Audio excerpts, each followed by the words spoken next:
The fire incident. Near the old industrial area of Chicago, close to an abandoned cigarette factory, there used to be a train track leading south toward the station. Adjacent to the tracks was a small road that wound its way into a cluster of 5 residential buildings. The area has since been cleared for redevelopment, but a few years ago, one of those buildings experienced a devastating fire. It was a quiet residential block, with families who had lived there for years, sharing stories over backyard fences and greeting each other in the hallways. Kids played in the narrow alleys between the buildings, and elderly neighbors could often be seen tending to small flower beds near the sidewalks. But the night of the fire changed everything. The blaze consumed 4 apartments, leaving 3 people dead. The call to emergency services came in around 3 a.m., and by the time the fire department arrived, the flames were raging. The fire was so intense that the local fire brigade had to call in support from the police to help manage the growing crowd of curious neighbors. As we arrived at the scene, the chaos was overwhelming. The fire had spread from the 4th to the 6th floor of a corner building, engulfing multiple apartments. Debris and ash rained down as flames roared through shattered windows. Inside, everything combustible fueled the inferno. Furniture, curtains, wooden floors. It had reached what firefighters call the fully developed stage.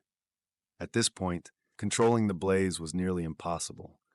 Fire hoses could only spray at the edges, trying to contain the spread and lower temperatures.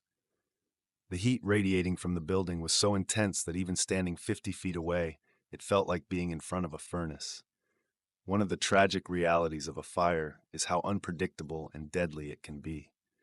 Most people assume they can outrun the flames, but it's not the fire that kills many, it's the smoke.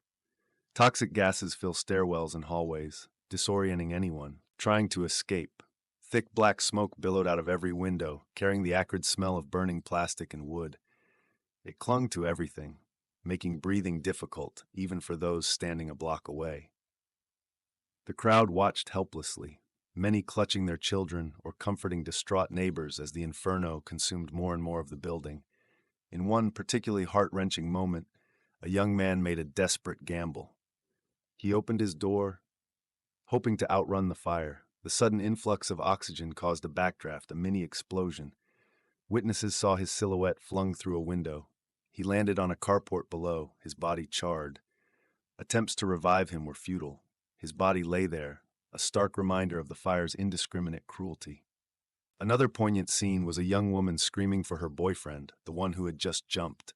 Her cries echoed through the crowd, wrenching the hearts of everyone there. Neighbors tried to console her, but her grief was raw and overwhelming. She clutched a small stuffed bear in her hands, rocking back and forth, murmuring his name over and over. You couldn't help but wonder, had he ever told her, "I love you"? If not, it was a reminder to all of us to say what we feel before it's too late.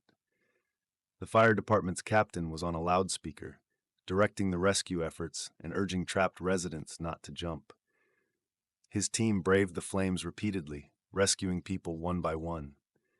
Some were pulled through windows using ladders, others were guided out with oxygen masks. Many survivors owed their lives to quick thinking and proper fire safety, blocking doors with wet towels, avoiding smoke-filled stairwells, and staying low to the ground. Residents who made it out huddled together, wrapped in blankets provided by paramedics, their faces streaked with soot and tears.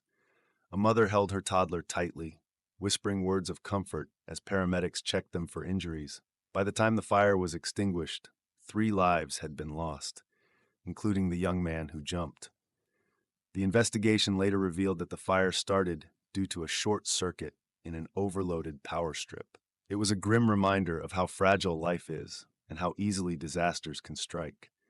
The charred remains of the building stood as a haunting silhouette against the morning sky, a stark reminder of what had been lost. The community, shaken by the tragedy, rallied together in the days that followed.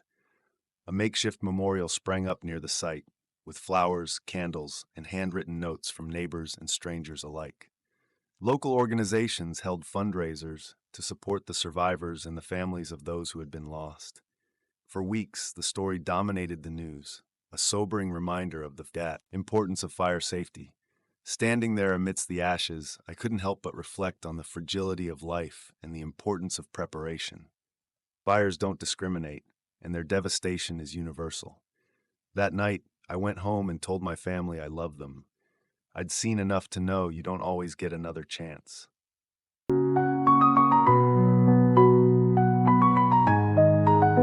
The river incident.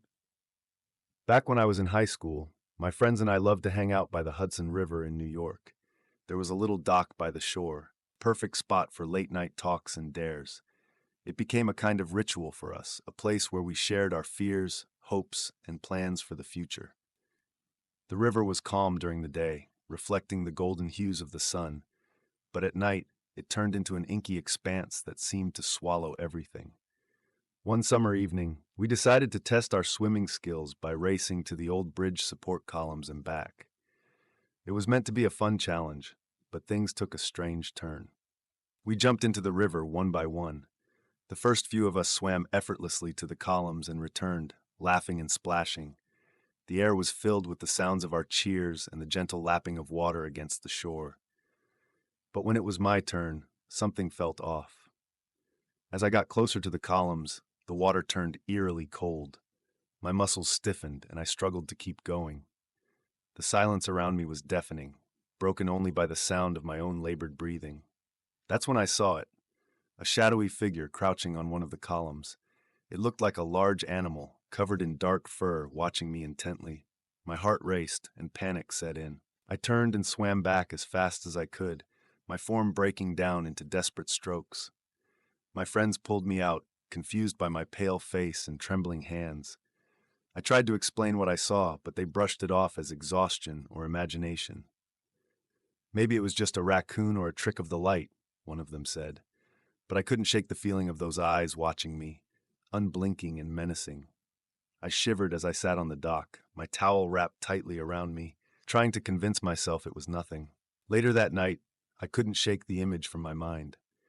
When I mentioned it to my uncle, a retired cop, he told me something unsettling.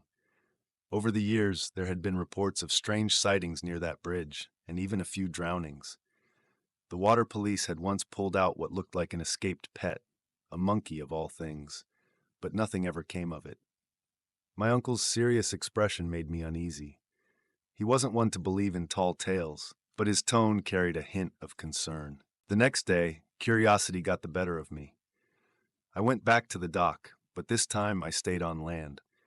The river looked calm and inviting, a stark contrast to the dread I felt the night before. I noticed scratches on the bridge's support column, deep and jagged, as if something had clawed at it. It was enough to convince me that whatever I'd seen wasn't just my imagination. My friends joked about the incident, but I couldn't laugh along. The river had changed for me.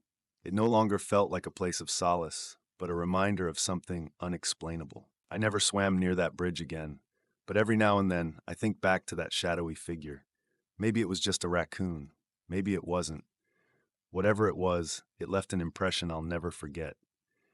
The Hudson, with all its beauty and mystery, would always carry an edge of fear for me after that night.